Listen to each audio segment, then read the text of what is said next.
My name is Eithne Cullen, and this is my poem called Boy Cat. Boy cat, with your human face and pointed ears, drawn on by a child, press up against the window to see if she's inside.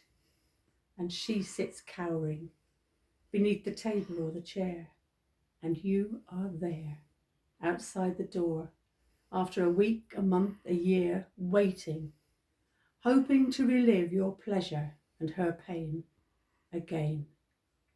With your human face and pointed ears, you sit and stare.